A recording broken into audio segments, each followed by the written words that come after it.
Vous êtes sur Udoubiz et nous sommes ici chez Business France à l'occasion des rencontres internationales de la French Tech. Avec nous, un expert du digital, Yann Gourvenec. Bonjour. Bonjour Thomas. Yann Gourvenec, vous êtes dirigeant de Visionary Marketing. Vous allez intervenir tout à l'heure sur les enjeux du digital à l'international. En deux mots, les enjeux pour nos entreprises aujourd'hui, quels sont-ils ?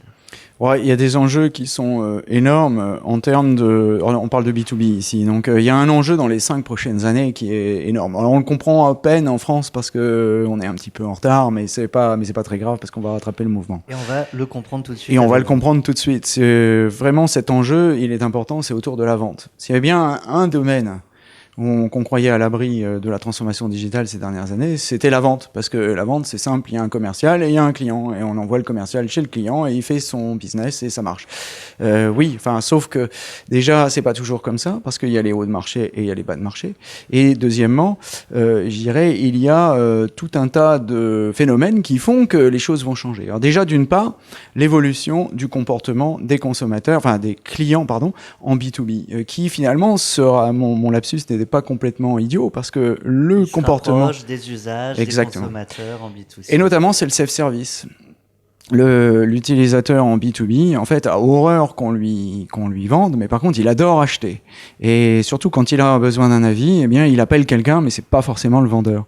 Donc, d'une part, ce comportement évolue fortement et pousse déjà les utilisateurs à réclamer le self-service, en fait, tout bêtement. Donc plus tout ça, bien entendu, plus on descend dans le bas de marché et plus on va dans le haut de marché, plus c'est différent. Yann Gourvenec, une fois qu'on a compris ça, très concrètement, qu'est-ce qu'on met en place dans nos entreprises ? Écoutez, la conclusion, elle est simple. Pendant des années, et c'est ce qu'on verra dans la table ronde tout à l'heure, on a dit que le commerce électronique pour le B2B, bon, en gros, c'était pas ça, hein, c'était pas la peine de se fatiguer. Eh bien, dans les 5 prochaines années, on va avoir une course à l'équipement en e-commerce B2B. Alors, quand je dis e-commerce, je devrais dire web to store, enfin je sais pas, il faudrait trouver un équivalent web to B2B, je sais pas comment il faut l'appeler, parce que... Web to office, maybe. Voilà, peut-être, pourquoi pas.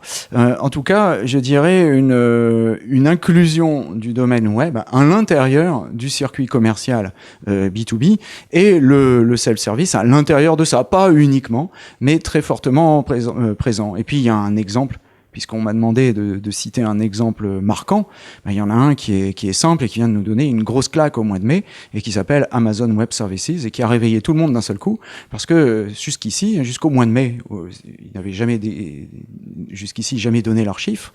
Je dirais, j'ai pas vu un seul vendeur ou marketeur en cloud computing ces dernières années ne pas me dire que c'était complètement débile de vendre des serveurs sur Internet. Et pourtant, faites le test, vous allez sur Amazon Web Services, avec votre compte Amazon, avec celui avec lequel vous achetez des bouquins, vous pouvez acheter une lame de serveur. Et croyez-moi, s'ils font 6 milliards d'euros de chiffre d'affaires à la fin de l'année, c'est qu'il y en a pas mal qui le font. Un grand merci à vous, Yann Gourvenec, je le rappelle, dirigeant de Visionary Marketing. On était ici chez Business France, sur Wedoobiz, à vos côtés. Un grand merci. Merci Thomas.